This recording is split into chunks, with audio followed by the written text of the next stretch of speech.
Lesson 53, numerical integration of positive valued functions on a graphing calculator.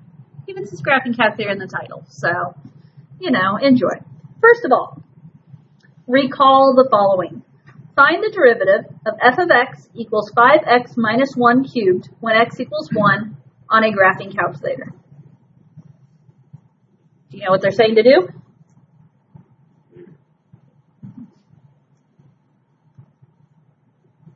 Graph it and find the slope of the equation when x equals 1. Nope. You're making life way too difficult for yourself. You're forgetting the easy step. There's a derivative.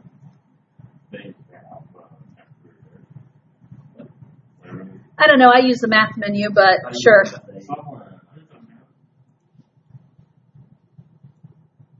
Alpha F2, number 3. So if you do alpha F2, and you go down to number 3, notice it says inderiv. I go to math, the math menu, and I go to number 8, which says inderiv. Were you here the day I taught it? Okay, so anyways, I do inderiv. D over dx. In those parentheses are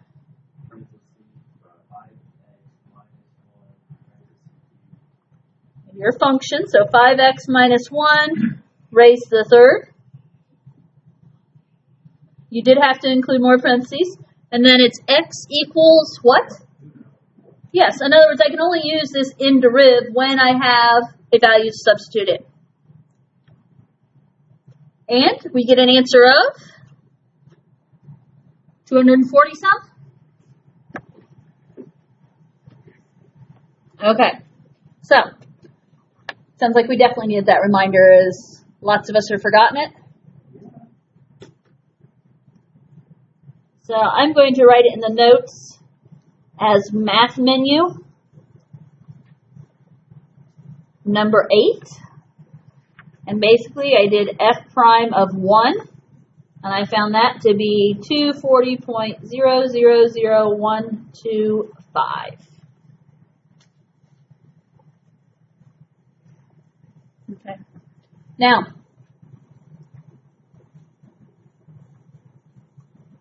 if you have a derivative on the AP test, on a section where the calculator is allowed, you wouldn't even have to work out the derivative. You could put f prime of 1 equals this value, and they're going to assume you use the calculator. Okay? So, that was derivative. I taught it at some point, or at least I mentioned it. Maybe we haven't done a lot with it, but you've seen it. Now, we're not actually talking about derivatives, though, today. We are talking about integrals. Okay? We can do the same types of problems with integrals or antiderivatives. So, example 53.1, use a graphing calculator, approximate the integral from 2 to 3 of x plus 7 dx.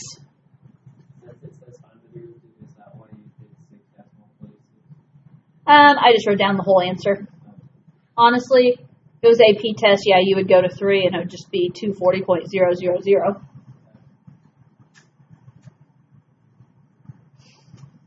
Okay, so example 1. How do you do this on the calculator?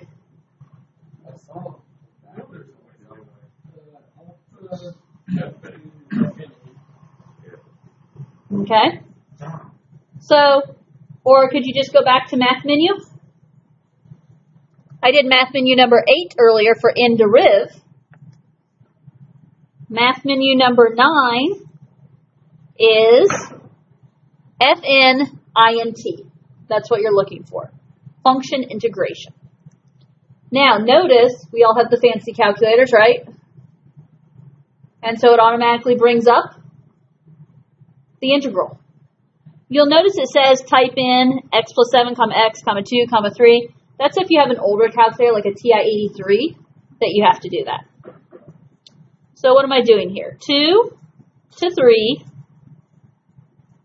x plus 7 dx. Did you get it? Answer of 9.5. Now, No, there's going to be one question. I forgot this. and again, that was math menu number 9. For practice sake, and because I want to prove it, we're going to check this by hand. Why? Because I want to prove it. And it gives us a good opportunity to review how we do this by hand. Because some of you could probably use the review. The integral from 2 to 3 of x plus 7 dx. I honestly don't know who I'm talking about, but I can guarantee there's some of you out there that don't remember exactly how to do this by hand until you look it up. So, okay. Integral of x plus 7.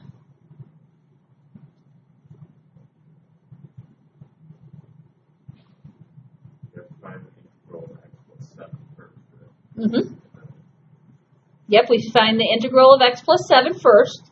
Then we'll worry about our values. So what's the integral of x? Add 1 to the power, divide by the new power. So 1/2 x squared plus integral of 7, 7x. And then what? Yeah. Evaluated from 2 to 3. This is our fundamental theorem of calculus at this point. How do I evaluate from 2 to 3? You plug 3 into the equation and then subtract 2. Okay, so we're going to plug in 3, minus, and then plug in 2. So I'm going to write this out. It's 1/2 times 3 squared plus 7 times 3. You'd get that value, and then subtract, and then get the value at 2. So 1/2 times 2 squared plus 7 times 2. Okay, 3 squared is 9. Half of 9? 4.5. Added to 7 times 3. Yeah, it's 21 plus 4.5, which makes it 25.5.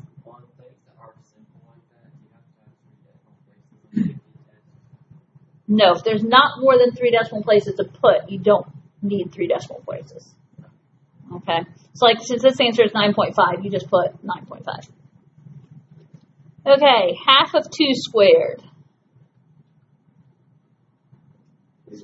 So half of 4 is 2, plus the 7 times 2.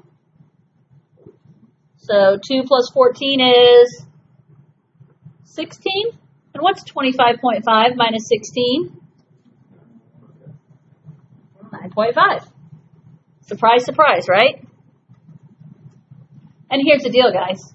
If you had to do this by hand, you'd be doing all of it by hand because there would be no calculator to help with the calculations along the line. Okay? If you're able to put it in the calculator, then you can just say that this equals 9.5. You don't have to show any work here. You don't have to do any integral out. Okay? If it's on a calculator allowed section of the test, they assume you have a calculator that does that. Okay? Say what?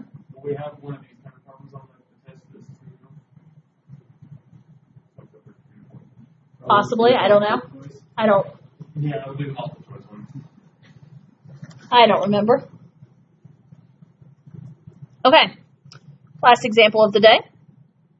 Anybody else hate it when you have multiple choice questions and you can't get one of the answers? Yeah. I just go with whatever's closest to what I got. Okay. Using a graphing calculator, approximate the area under the curve of y equals sine x, between x equals 0 and x equals pi over 6. So what are we trying to find? It sounds like the fundamental theorem. Yeah. How do we find area? That is an integral. If I said to find the slope, you would be finding the derivative. But since I'm saying to approximate the area, we're going to use the integral. And note what it even gives you a clue. Remember, area under a curve is an integral. So, It does say use a graphing calculator, which is super duper nice. We might check this one by hand too. Good question. Will it have to be in radians for this? Yeah. Yeah. Yes, because it has a trig function. Notice on the last problem it didn't matter, did it? The last two problems. But when you throw a trig function in there, that's when it matters. Okay, so you're doing the integral of what?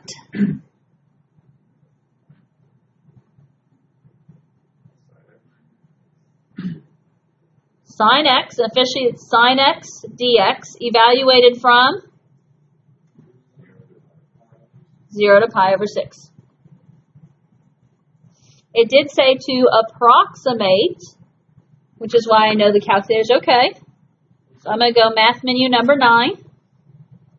0 to pi divided by 6. Do me a favor, don't put a decimal equivalency to pi over sine x dx. Did you get it? I just hit enter without even knowing, not even checking if I was in radians or degrees. So, okay, if we go 3 or 4 decimal places, what are we going to have?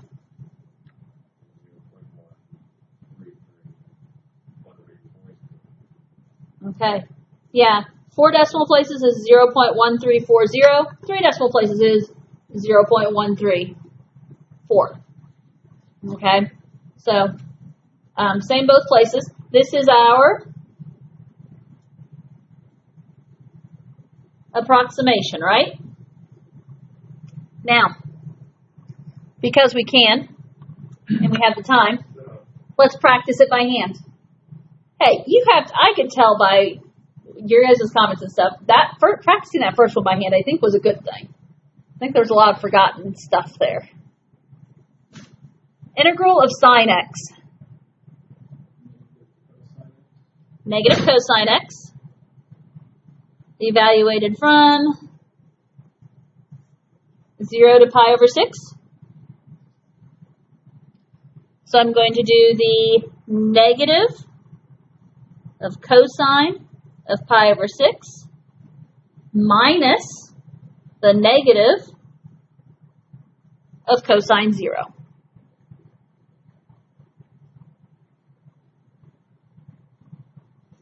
Cosine of pi over 6.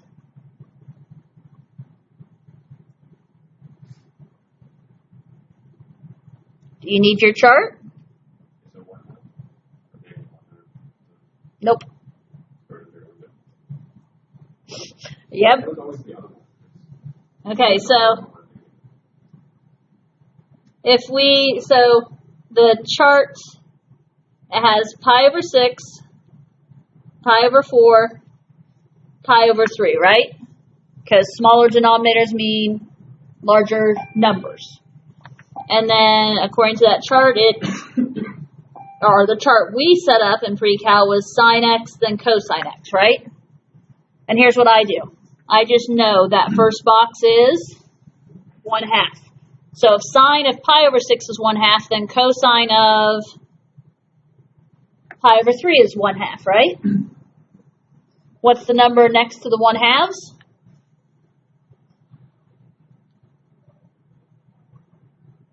Square root of 3 over 2.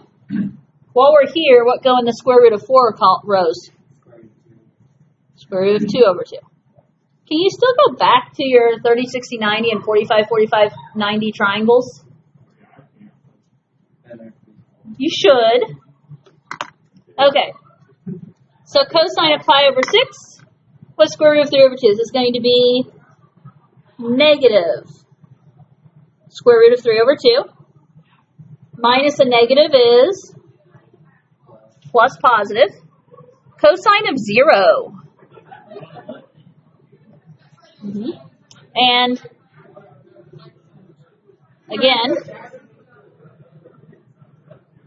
if I'm in the review game here for a moment, 0, pi over 2, pi,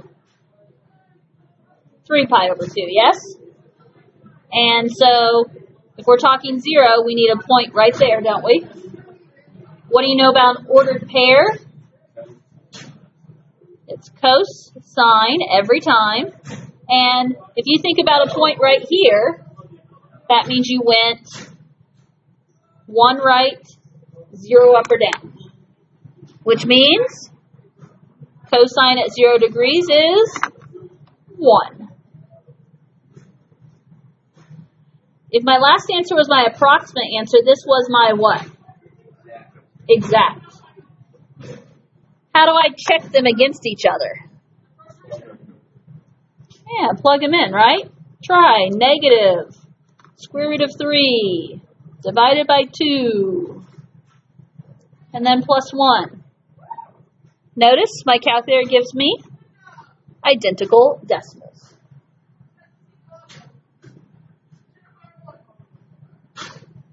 Got it? Okay.